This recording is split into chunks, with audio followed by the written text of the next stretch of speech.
సరే ఆ ధనస్సుని ఎక్కుపెట్టడం కోసం, ఆ వింటినారిని కట్టడం కోసమని శిశుపాలుడు, జరాసంధుడు, శల్యుడు, కర్ణుడు మొదలైనటువంటి వాళ్ళందరూ బయలుదేరి వచ్చారు. ఒక్కొక్కరు ఆ ధనస్సుని ఎలా అయితేనే అసలు నిలబెట్టారు. ఎందుచేత అంటే ఆ ధనస్సును నిలబెట్టడం అనేటటువంటి ప్రక్రియ అంత తేలికైన విషయం ఏం కాదు. శ్రీరామాయణం బాలకాండలో కూడా సీతాకళ్యాణ ఘట్టంలో ఆ ధనస్సే కదూ. ఆ ధనస్సుని నిలబెట్టాలి ఒకటి, దాని పైన కట్టి ఉంటుంది ఆ వింటినారి, దాన్ని విప్పాలి. విప్పి వంగి కింద ముడి వెయ్యాలి. వేసినప్పుడు ఆ ధనస్సు వంగుతుంది.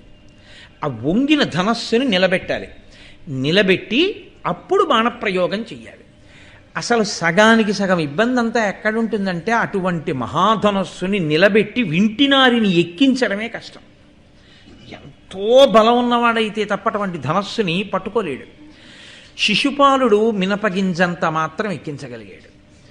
జరాసంధుడు యవధాన్యం అంటారే, ఆ యవధాన్యం ఎంత ఉంటుందో అంత మాత్రమే ఎక్కించగలిగాడు. శల్యుడు పెసరగింజంతా ఎక్కించగలిగాడు. కర్ణుడు ఒక వెంట్రుకంత మాత్రమే ఎక్కించగలిగాడు. కాబట్టి వాళ్ళు కూడా ధనస్సుని పట్టుకుని వింటినారిని ఎక్కించలేక అక్కడ పెట్టి వెళ్ళిపోయారు. వెళ్ళిపోతే అది ఇక ఆ ధనస్సు పట్టుకోవడానికి వెళ్ళి క్షత్రియుడు ఏడి. ఆ రోజులలో దుర్యోధనుడు ఏమని ప్రచారం చేశాడంటే అర్జునుడి కన్నా కర్ణుడు గొప్పవాడని. అదో వెర్రి ప్రచారం. అర్జునుడిని కర్ణుడు నిగ్రహించగలడు. ఆయన దృష్టికోణం ఏమిటంటే ఎప్పుడూ అర్జునుడిని కర్ణుడు చంపేస్తాడు, భీముడిని చంపేస్తే చాలు, అదొక్కటే ఆలోచిస్తూ ఉంటాడు ఆయన. కాబట్టి కర్ణుడే ధనస్సు ఎక్కువ పెట్టలేకపోయాడు, ఇంకా మిగిలిన వాళ్ళు ఎవరు ఎక్కువ పెడతారు? కాబట్టి అసలు చాలామంది ప్రయత్నమే చేయకుండా వాళ్ళ పేరు పిలిచేటప్పటికే వాళ్ళు అక్కడ లేరు. వాళ్ళు వెంటనే వాళ్ళ గుర్రాలు, వాళ్ళ ఏనుగులు, వాళ్ళ మంత్రులు, సామంతులు అందరినీ తీసుకుని వాళ్ళు వాళ్ళ ఊళ్ళు వెళ్ళిపోయారు. ఇంకా మిగిలిన వాళ్ళు ఎవరున్నారో వాళ్ళు దేని కొరకు ఉన్నారంటే అసలు ఈ ధనస్సుని ఎక్కువ పెట్టేవాడు ఎవడైనా ఉన్నాడా ఓసారి చూద్దామని కూర్చున్నారు వాళ్ళు. అలా కూర్చుని ఉండగా క్షత్రియులు అందరూ అయిపోయారు కదండి. ఇంకా క్షత్రియుల్లో ఎవడో కనపడలేదు ఎక్కువ పెట్టేవాడు. పాపం ఆవిడ దండ పట్టుకుని అలాగే నిలబడింది. ద్రుపద మహారాజు గారు చూస్తున్నాడు, ఇంతమంది క్షత్రియులు అయిపోయారు, నేను కలలు కని ఎవరికి పిల్లని ఇవ్వాలని ఇంత తపస్సు చేసి యజ్ఞం చేసి ఈ పిల్లని అయ్యో నిజగా నాకు కూతురుగా కన్నానో ఆ పిల్లని వరించడానికి కావలసినటువంటి అర్జునుడు సభలో కనపడలేదు. ఈ సమయంలో బ్రాహ్మణులలోంచి ఒక ఆయన గబగబా కిందకి దిగుతున్నాడు. నన్నయ్య గారు దాన్ని ప్రత్యక్ష ప్రసారం చేశారు శాబ్దికంగా. ఆయన అన్నారు, వెంటనే లోకంలో ఒక స్థితి ఉంటుంది, అది దాన్ని ఏమనాలి అంటే తొందరపడి నిర్ణయ ప్రకటన చేసేస్తుంటారు. అవతల వారి గురించి ఏమీ తెలియదు. చూడండి, రైలు ఎక్కుతాడు, కూర్చుంటాడు, ఎదురుగుండా ఎవరో ఒక ఆయన కూర్చుంటాడు. వెంటనే ఈయన భార్యతో అంటాడంటే కొంచెం జాగ్రత్తగా ఉండి ఏమిటో అలా ఉన్నాడు అంటాడు. అంటే ఏమిటి అలా ఉంటే ఆయన ఏదో గండం పెంచుకుని ఉన్నాడు. వెంటనే ఈయన నిర్ణయం ప్రకటిస్తాడు. ఒక రాత్రిల్లా ఆయనతో ప్రయాణం చేసి మర్నాడు 10ంటికి దిగిపోయేటప్పటికి ఇంచుమించు కళ్ళనీళ్లు పెట్టుకుని వీడ్కోలు తీసుకుని ఆ తర్వాత ఆయన వల్ల తన కూతురు పెళ్ళే ఆయనతో పెద్ద ఆత్మబంధుత్వం ఏర్పడిపోయినా ఆశ్చర్యం లేదు.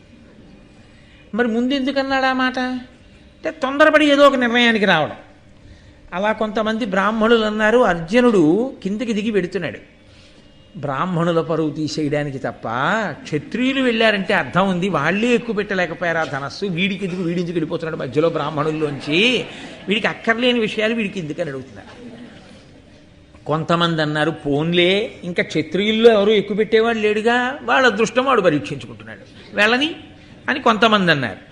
కొంతమంది పెద్దవాళ్ళు అన్నారు, అమితోత్సాహుడు దీర్ఘబాహు పరిగుండత్యంత తేజస్వి సద్విమలాచారుడు విప్రభక్తిపరుడీ విప్రుండు విప్రప్రసాదమునన్ విప్రులకెల్ల సంతసముగా తత్కర్మ సంసిద్ధి ఉత్తముడై పొందిడి అంచు ఉండిరి దయం ధాత్రీసురుల్ ప్రీతులై.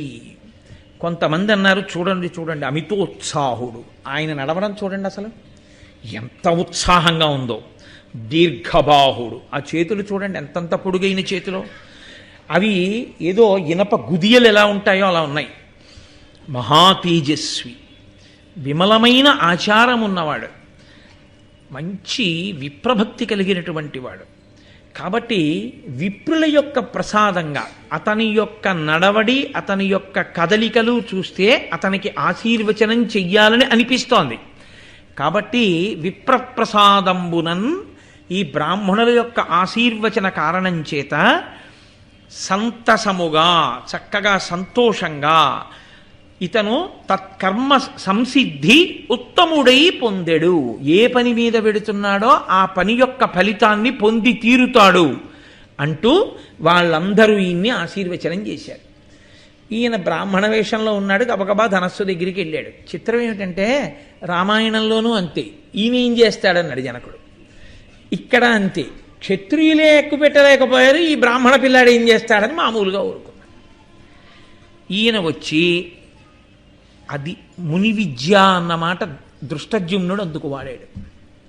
ఆయన వెళ్ళి ధనస్సుని పట్టుకోలేదు, పట్టుకోకుండా ఆ ధనస్సుకి ప్రదక్షిణం చేశాడు. ప్రదక్షిణం చేయడం చేత ఇది మామూలుగా వశమయ్యేది కాదు, ఇది గౌరవం చేత వినయం చేత మనం దాన్ని గౌరవించడం చేత అది మనకి వశం కావలసినదే తప్ప మనం మన శక్తితో నిలబెట్టేది అని అహంకరిస్తే మనకి లొంగేది కాదు. కాబట్టి ప్రదక్షిణం చేశాడు. ప్రదక్షిణ చేసి ఆ ధనస్సుకు ఒక నమస్కారం చేశాడు. నమస్కారం చేసి, నమస్కారము అన్న మాటకి ఒక అర్థం ఉంటుందండి. నమస్కారం అన్నది అంత తేలిక అని మీరు అనుకోకూడదు. నమస్కారము అన్నప్పుడు ఇలా చేసింది కాదు నమస్కారం, ఇలా 2 చేతులు కలిపితే 5 జ్ఞానేంద్రియములు 5 కర్మేంద్రియములు ఇలా తల ఉంచితే 11వదైన బుద్ధి 11ంటిని న్యాసము చేస్తే, అంటే ఈ 11 చేత నిన్ను తెలుసుకోగలిగిన వాడను కాను, నీవు నన్ను అనుగ్రహించగలిగిన వాడివి. కాబట్టి 11ంటిని నీ పాదముల దగ్గర విడిచిపెడుతున్నాను అని చెప్పడం, ఇలా వంగి నమస్కారం చేయడం. ఎవరు నమస్కరించారో వాడు ఆశీర్వచనమునకు పాత్రుడవుతాడు. ఆశీర్వచనమునకు పాత్రత పొందగానే నమస్కారమును స్వీకరించిన వాడు సంతోషంతో ఆశీర్పూర్వకంగా మాట్లాడతాడు.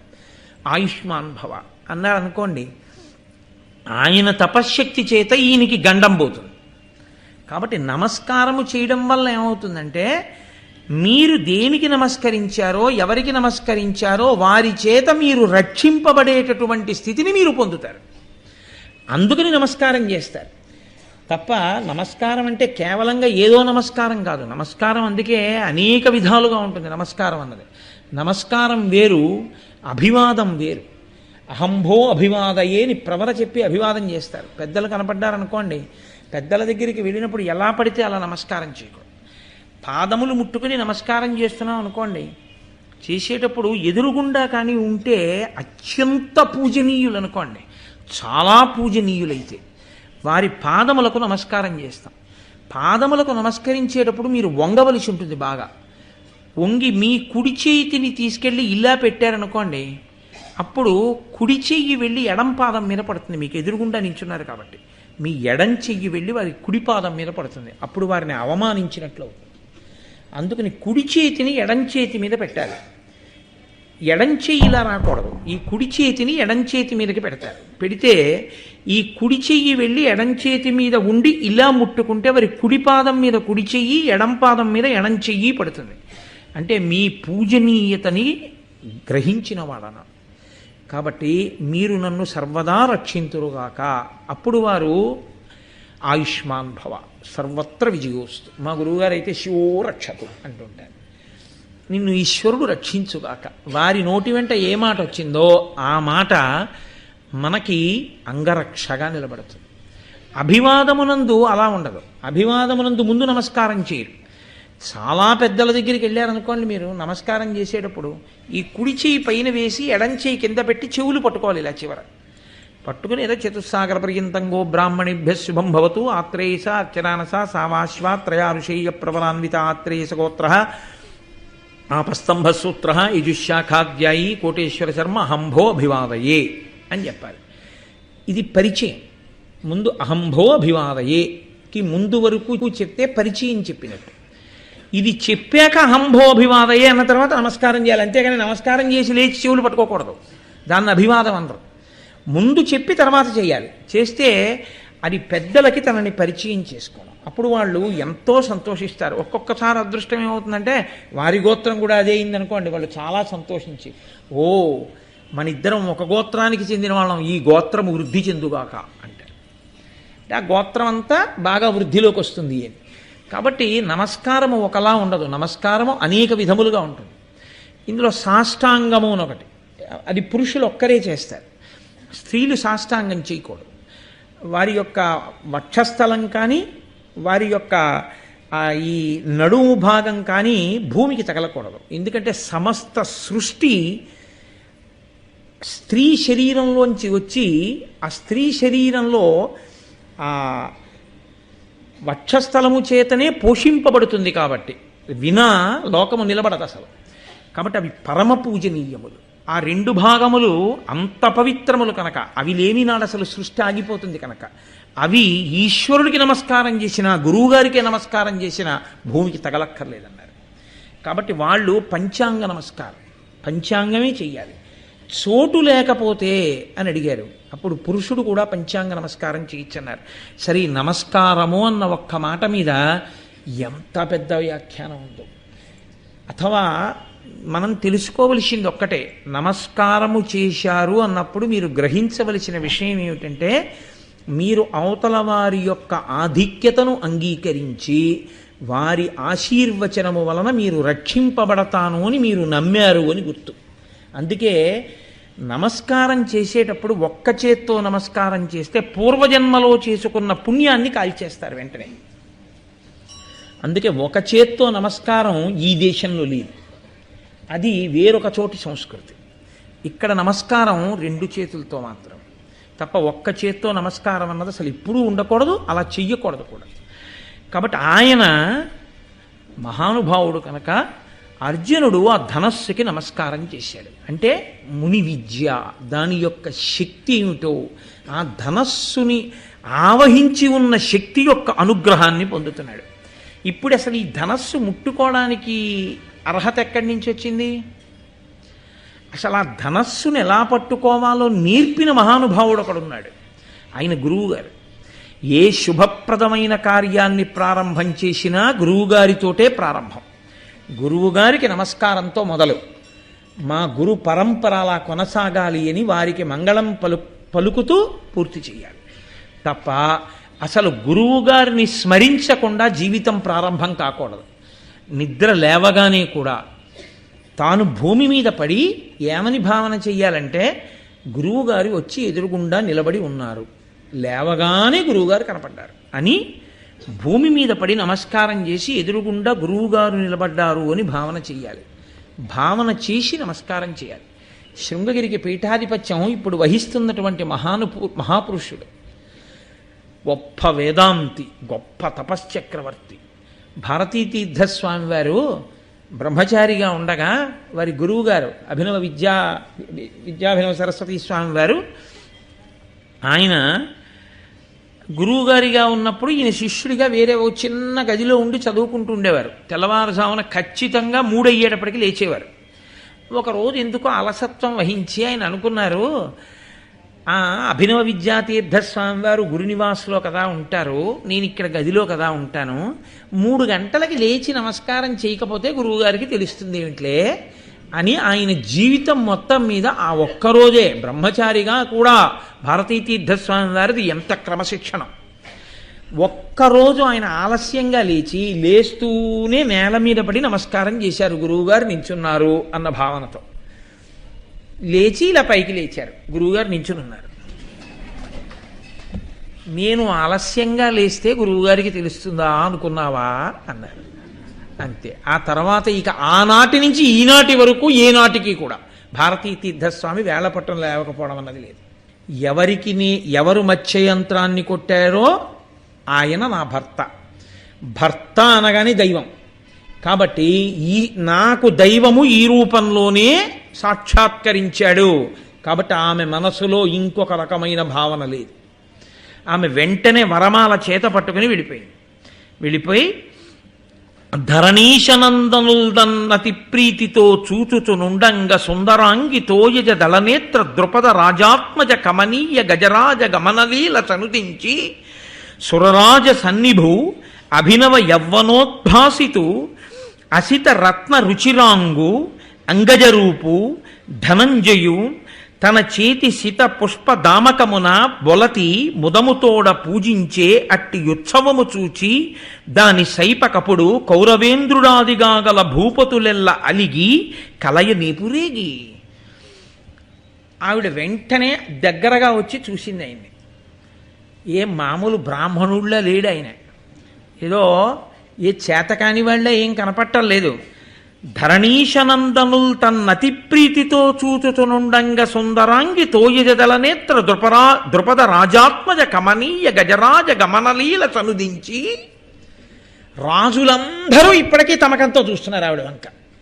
మత్స్యయంత్రం కొట్టలేకపోయినా ఇది ఆవిడ్ని జీవితాంతం వెంటాడింది అని మీరు గుర్తుపెట్టుకోవాలి. ఎందుకు వేశారో తెలుసా అండి అన్నయ్య గారు? అర్థం పర్థం లేని వర్ణనలు చేయడానికి కాదు. ఇది పురుష బలహీనత. తనకి యోగ్యత ఉన్నా లేకపోయినా అందమైన వనిత కనపడితే కామించడం అందరికీ వర్తించకపోవచ్చు. కొందరు మహాత్ములు ఉంటారు, ఆవిడ అందగత్య కాదా అనవసరం, తన ఇల్లాలు కాదు కాబట్టి ఆమె యందు కామాక్షిని మాత్రమే చూడగలిగినటువంటి సౌజన్యమూర్తులు మహాపురుషులు కొందరు ఉంటారు. నేను వాళ్ళని ఈ గాట కట్టి నేను మాట్లాడటలేదు, కానీ సాధారణంగా పురుష బలహీనత ఇది ద్రౌపదీదేవి జీవితాంతం ఆవిడ్ని శాసించింది. నన్నయ్య గారు ఏదైనా చెప్తే ఒక సందేశాన్ని ఇస్తారు. భారతం ఒక సందేశాన్ని ఇవ్వడానికి వచ్చింది.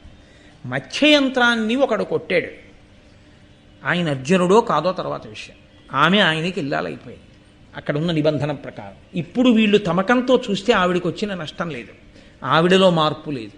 పాడైపోయిన వాడు ఎవడంటే చూడకూడని చూపు చూసినవాడు వాడు పాడైపోతున్నాడు. వాడు రాజు అయితే ఎవడకు కావాలి, చక్రవర్తి అయితే ఎవడకు కావాలి. కాబట్టి చూడకూడని చూపు వాళ్ళందరూ చూస్తున్నారు ఆవిడ వంక. ఎందుకని ఆవిడ కదిలింది. ఇప్పటి వరకు ఆవిడ నిలబడి ఉండగా చూశారు, ఇప్పుడు ఆవిడ నడుస్తుంటే చూసి పొంగిపోతున్నారు. ఆవిడ వెళ్ళి అర్జునుడి వంక చూసింది, అమ్మ పుష్పమాల వేద్దామని. ఆయన ఎలా ఉన్నాడు? సురరాజ సన్నిభో. వెంటనే నన్నయ్య గారు మొదటి విశేషణం వేశారు. ఇంద్రుడిలా ఆత్మావై పుత్రనామాసి. ఇంద్రుడి కొడుకు అర్జునుడు ఇంద్రుడిలాగే ఉన్నాడు. తేజస్సు దాచితే ఎక్కడ దాగుతుందండి? కృష్ణుడు చెప్పాలి, అది బూది కప్పిన నిప్పు అన్నాడు. అంతటి తేజోమూర్తి అయి ఆయన ఉన్నాడు. కాబట్టి ఆ సురరాజ సన్నిభు అభినవ యవ్వనోద్భాసితు, మంచి నవయవ్వనంలో ఉన్నటువంటి వాడు. అసిత రత్న రుచిరాంగు, ఇంద్రనీలమణి ఎలా ఉంటుందో అటువంటి నల్లటి కాంతితో వెలిగిపోతున్నవాడు. అంగజరూపు మన్మధుడా అన్నట్టుగా ఉన్నవాడు.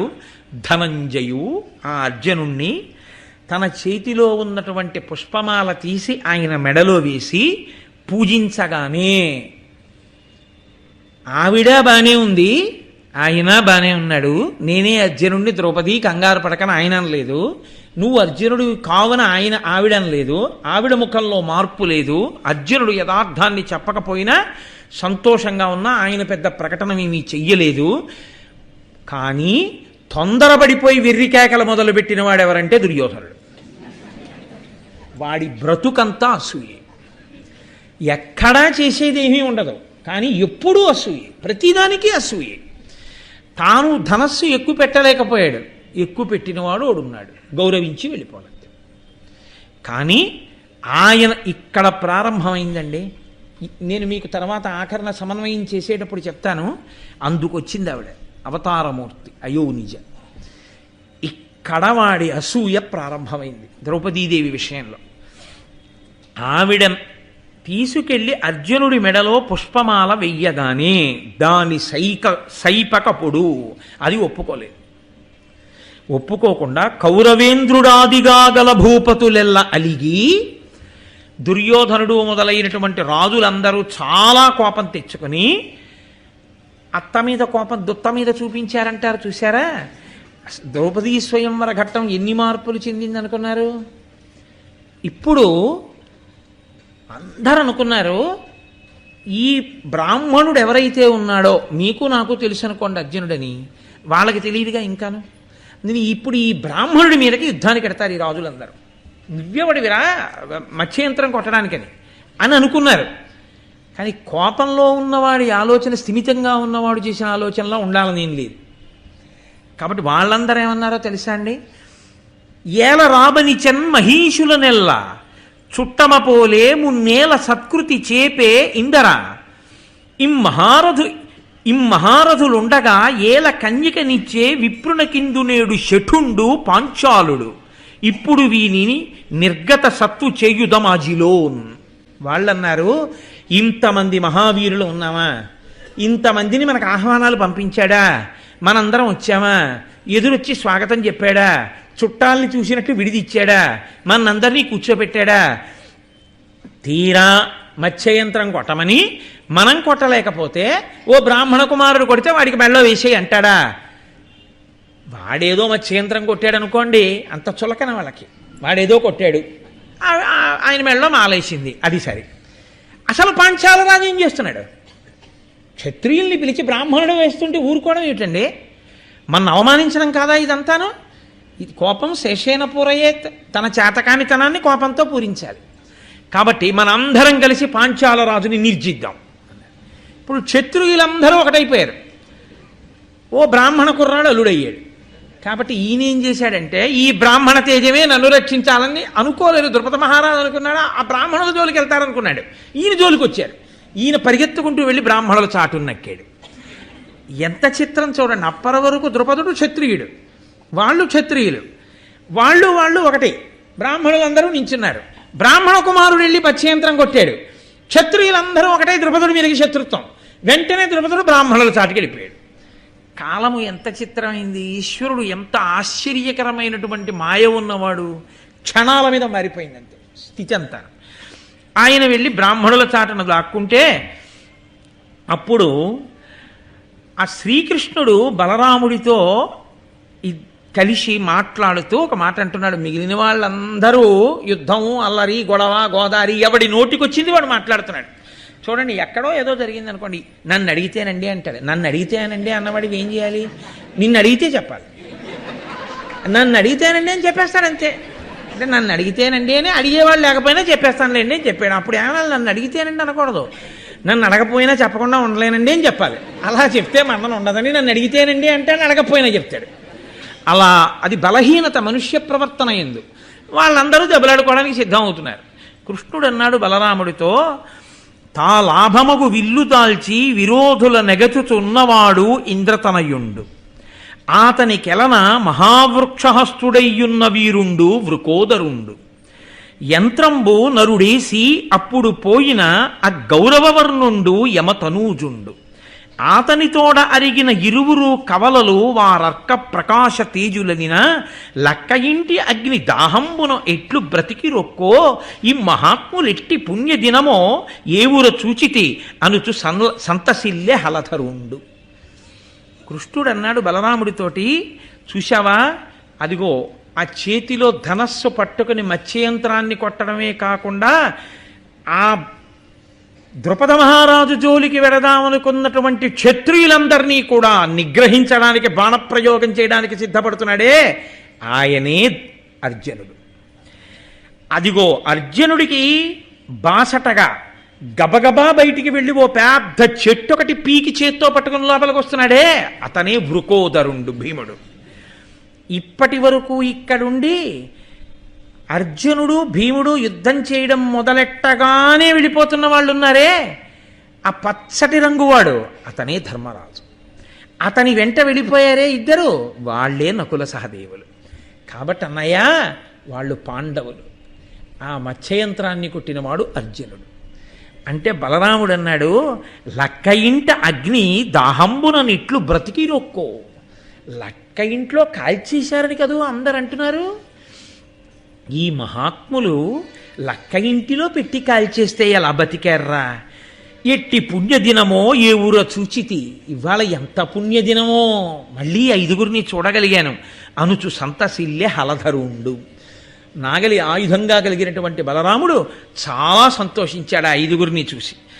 సరే, ఆయన ధనస్సు తీసుకున్నాడు, అర్జునుడు బాణప్రయోగం చేశాడు. ఆ ఉన్నటువంటి రాజులందరూ అర్జునుడు యొక్క బాణప్రయోగం అంటే సాధారణంగా ఉంటుందా, హడిలిపోయి వాళ్ళందరూ కాకావికలైపోయి ఎవరి దారిన వాళ్ళు పారిపోవడం మొదలుపెట్టాడు.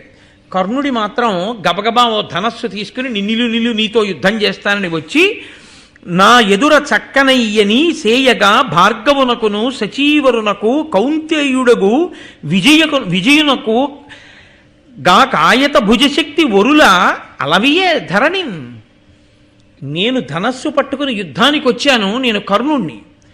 నేను యుద్ధం చేస్తుంటే నా మీద ఇంత గొప్ప యుద్ధం చేశాడు, నేను ఇంక యుద్ధం చేయడానికి వీలు లేని రీతిలో నన్ను నిగ్రహించాడు ఎదురుగుండా ఉన్నటువంటి బ్రాహ్మణుడు అని ఆయన అన్నాడు. అంటే ఇంకా బ్రాహ్మణుడు అనుకుంటున్నాడు అర్జునుడిని చూసి. నా ఎదుర చక్కనయ్యని సేయగా భార్గవునకును, పరశురాముడు ఒక్కడే నా ముందు నిలబడగలడు గురువుగారు కాబట్టి. శచీవరునకు, ఇంద్రుడు నిలబడగలడు. కౌంతేయుడగు విజయునకు, కుంతీదేవి కుమారుడైన అర్జునుడు నిలబడగలడు.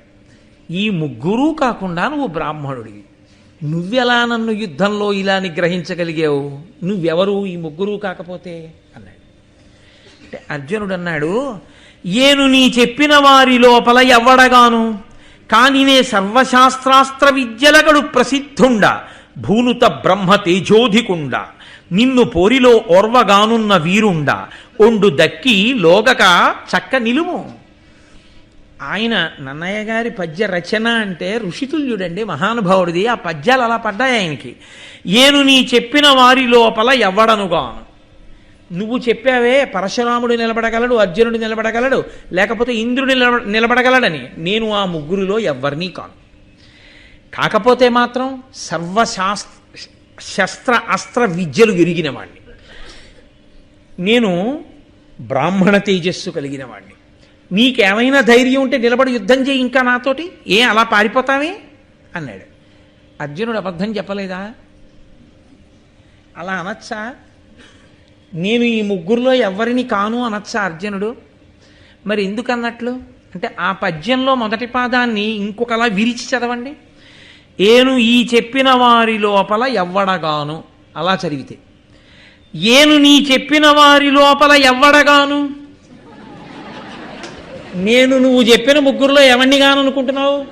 ఎవరినైనా అవుతాను. పద్యం ఎలా మీరు తిప్పితే అలా తిరుగుతుంది పద్యం. కాబట్టి ఇప్పుడు అర్జునుడు అబద్ధం ఎక్కడ ఆడాడు? ఆడలేదు. అలా చదివితే ఆడాడు అనుకుంటారు, ఇలా చదివితే ఆడలేదని అందులోనే అర్థం ఉంది. అర్థం చేసుకోకపోవడం కర్ణుడి తప్ప చెప్పడంలో అర్జునుడు అబద్ధం ఆడాడని చెప్పడానికి వీలేదు. చెప్పాడా చెప్పలేదా అంటే చెప్పలేదు, చెప్పాడు. అర్థం చేసుకునేవాడు ఔన్నత్యాన్ని బట్టి ఉంటుంది. కాబట్టి ఇప్పుడు ఆ కర్ణుడు కూడా వెళ్ళిపోతే ఈ మిగిలిన రాజులు ఎవరో ఇంకా కొంతమంది కోపం తొందరగా తగ్గని వీరులు ఉంటారు కదండి, వాళ్ళు లేచి ఇంకా ఏదో యుద్ధం చేయాలని ఏదో ప్రయత్నం. అసలు ఇతనెవరు ముందు తెలుసుకోవాలి. ఇంతమంది గెలవలేనిది ఈయన ఒక్కడు ఎలా గెలిచేస్తున్నాడు, ఈయన ఎలా కొట్టేశాడు మత్స్యంత్రం, కనీసం ఈయన కులం గోత్రం పేరు ఇవి మనకి తెలియద్దా? అడగండి. ఏదో వాళ్ళ నోటికి వచ్చిన వాళ్ళు మొదలుపెట్టారు. కృష్ణుడు లేచి అన్నాడు. కృష్ణుడు ఆదుకోవడం అన్నది ద్రౌపదీదేవి యొక్క స్వయంవరం దగ్గర నుంచే ప్రారంభం. ఇంకా ఆయన ఎక్కడ కనబడ్డాడో అక్కడి నుంచే రక్షణ మొదలు. ఆయన అన్నాడు, పరులకు దుష్కరంబైన భాసుర కార్యము చేసి తత్స్వయంవరమున పత్నిగా బడసి వారి రుహాయత నేత్ర కృష్ణ ఈ ధరణి సురాన్వయోత్తముండు ధర్మవిధిం చెపుడయ్యా ఇంక ఎవ్వరికి జన్నే వీని అనవద్య పరాక్రమం ఆక్రమింపగన్. కృష్ణుడు అన్నాడు, పరులు ఎవ్వరూ చెయ్యలేనటువంటి దుష్కరమైనటువంటి కార్యాన్ని ఈయన చేశాడు. పరులకు దుష్కరంబైన భాసుర కార్యము చేసి ఎవ్వరూ చేయలేని పని ఆ బ్రాహ్మణుడు చేసేశాడు. తత్స్వయం పరమున పత్నిగా పడసే వారి రుహాయత నేత్ర కృష్ణ ఈ ధరణి సురాన్వయోత్తముడు ధర్మవిధిన్. ఆ మత్స్యయంత్రం ఉందే, ఆ మత్స్యయంత్రాన్ని ఎలా మిషపెట్టారో, ఎలా నిబంధన విధించారో ఆ నిబంధన ప్రకారమే పడగొట్టి ధర్మవిధిలో ఆ పిల్లని పెళ్ళాడాడు. ఆ పిల్లని పొందాడు, మెడలో వరమాల వేయించుకున్నాడు. ఇప్పుడు మత్స్యయంత్రం కొట్టి పెళ్ళాడా లేదా అనేటటువంటిదే ప్రధానమైన విషయం. మన వరకు ఏమిటి చూడాలి? అతను మత్స్యయంత్రం కొట్టకుండా పిల్లని చేసుకుంటే మనం అడ్డుపడాలి. మత్స్యయంత్రం కొట్టాడుగా, ఇంకా మీకు నాకు ఎందుకు? ఇప్పుడు ఈ ప్రశ్న ఎవరయ్యాలంటే ద్రుపదుడు వెయ్యాలి. అయ్యా నువ్వు మత్స్యయంత్రం కొట్టావు, నువ్వు బ్రాహ్మణుడు కదా, నువ్వు ఎవరసలు అని అడగవలసిన వాడు ఆయన. ఆయనకి లేని విషయాలు మీకెందుకు? పోనీ మీరెవరైనా ఓడించగలరా? మీ అందరిలోకి పెద్దవాడని చెప్పుకున్నవాడెవడున్నాడో ఆ కర్ణుడే వెళ్ళిపోయాడు ఓడిపోయి. ఇంకా మీకెందుకు ఈ ప్రశ్నలన్నీ అక్కర్లేనివి? కాబట్టి మనకు అక్కర్లేని విషయాల్లోకి మనం వెళ్ళక్కర్లేదు, పదండి బయలుదేరదాం అన్నాడు. ఈ మాటకి జవాబు చెప్పలేక వీళ్ళందరూ బయలుదేరి వెళ్ళిపోయారు. కానీ ఈ ద్రౌపదీ స్వయంవరంలో భీమార్జునులు మాత్రమే అక్కడ నిలబడ్డారు. ఆ పెరికి తీసుకొచ్చిన చెట్టుతో అక్కడ ఉన్న రాజులందరినీ మర్దించినవాడు భీమసేనుడు కాదు. శల్యుడు భీముడితో యుద్ధం చేశాడు. ఆ శల్యుడు కూడా నేను ధనస్సు ఎక్కువ పెట్టలేకపోయాను, మత్స్యయంత్రం కొట్టలేకపోయానన్న అక్కసు కడుపులో ఉండిపోయి భీముడితో యుద్ధం చేశాడు, కానీ భీముడిని గుర్తుపట్టలేకపోయాడు. చెట్టుతో కొట్టి మోది కింద పడేసి ఓడించి వదిలిపెట్టాడు శల్యుణ్ణి. భీమార్జునులు ఇద్దరే యుద్ధం చేస్తే ధర్మరాజు నకుల సహదేవులతో కలిసి ఇంటికి వెళ్ళిపోయాడు. అక్కడ కుంతీదేవి అప్పటికే చాలా ఆలస్యం అయిపోయింది. ఆ స్వయంవరానికి వెళ్ళిన వాళ్ళు 5 తిరిగి రాలేదు.